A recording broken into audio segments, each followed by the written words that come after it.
everyone, welcome back to my channel. My name's Jenny and I'm here to give you my final TBR of 2020.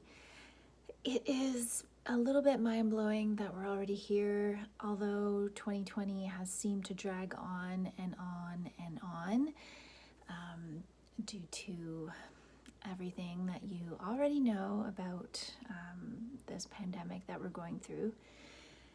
But inevitably when it gets to December, I marvel at how many books I thought I'd read and then what I actually read and then how that all plays out.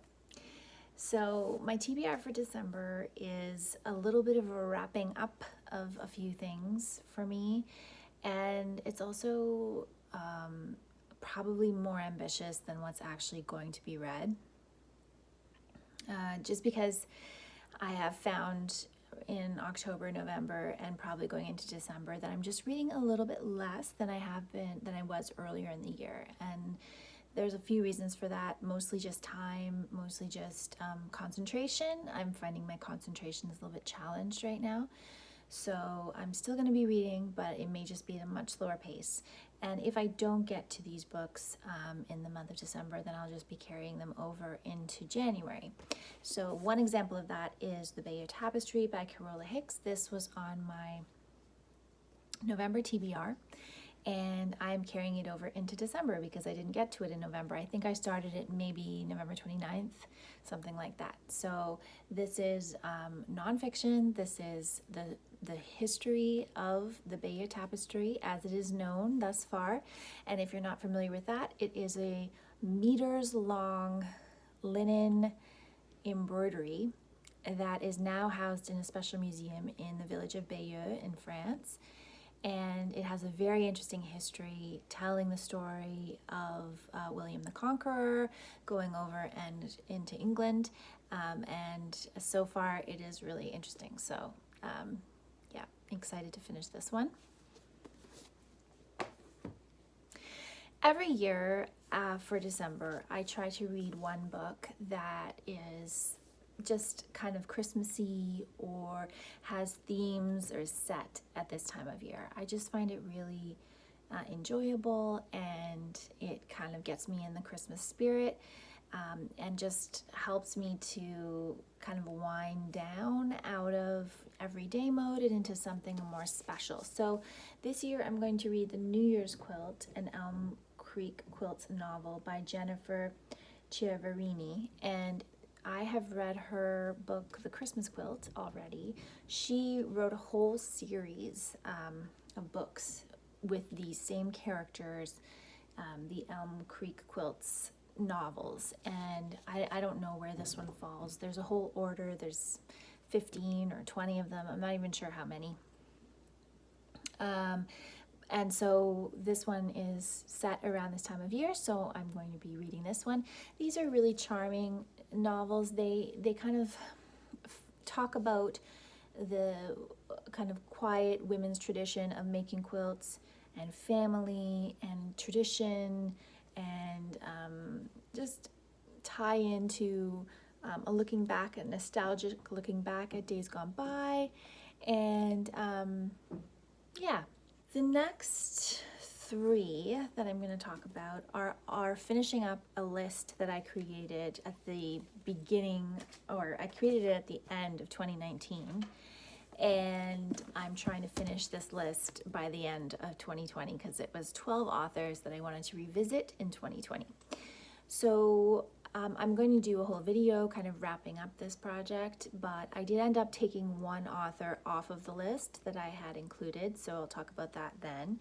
But the three authors that are remaining on the list that I want to read are Sofi Oksanen's Norma, and this book was translated from the Finnish or Estonian by Owen Weitzman.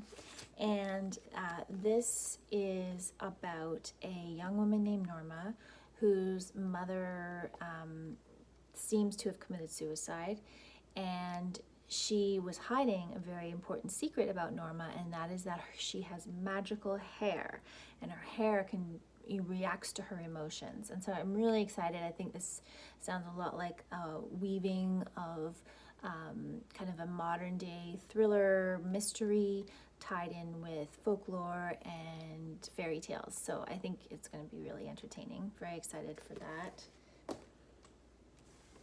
The next one is Exit the Actress by Prya Parmar.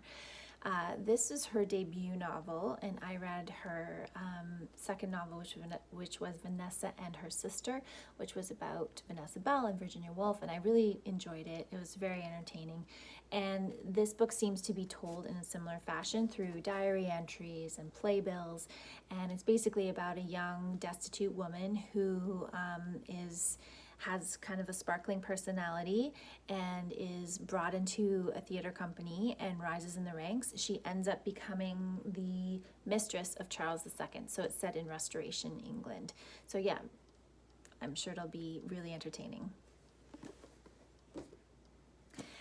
And then my third book to finish this list is nonfiction essays. And this is A Woman Looking at Men, Looking at Women, Essays on Art, Sex, and the Mind by Siri Hustvedt.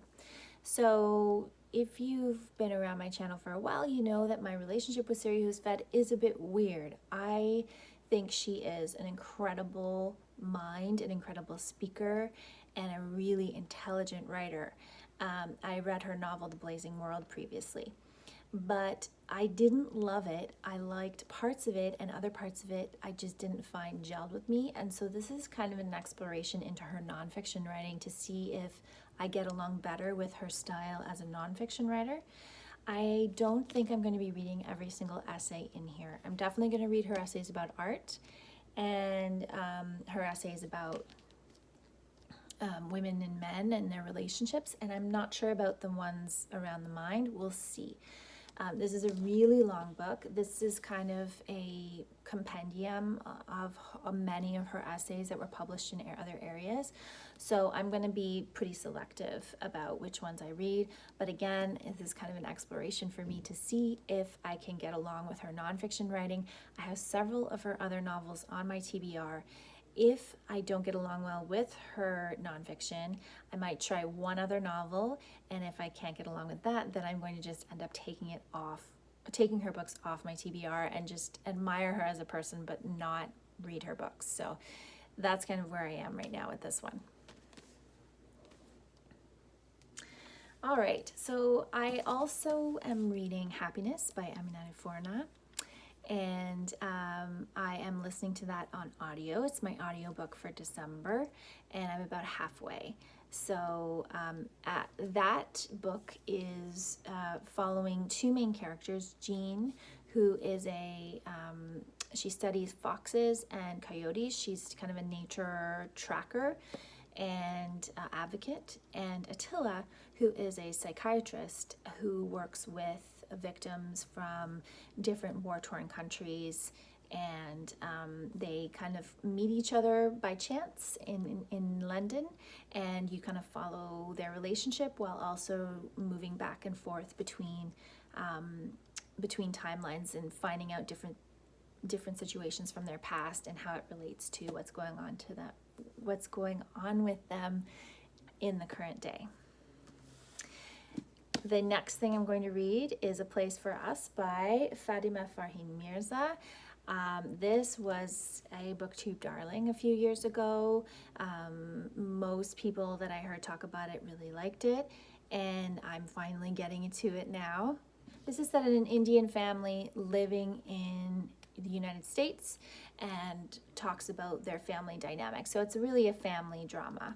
And the last one is A Ladder to the Sky by John Boyne. This won the BookTube prize in the first year, so in the 2019 year for 2018 books. And this is about a young man who is ruthless in his rise to fame and recognition. So if you are familiar with the BookTube Prize, you may have noticed a bit of a theme here in some of the books I'm reading, and that'll all be revealed later on in December. I have a little video that I'm going to make about all these books. So that's my plan for December. As I said, I'm not sure if I'm going to be able to finish all these.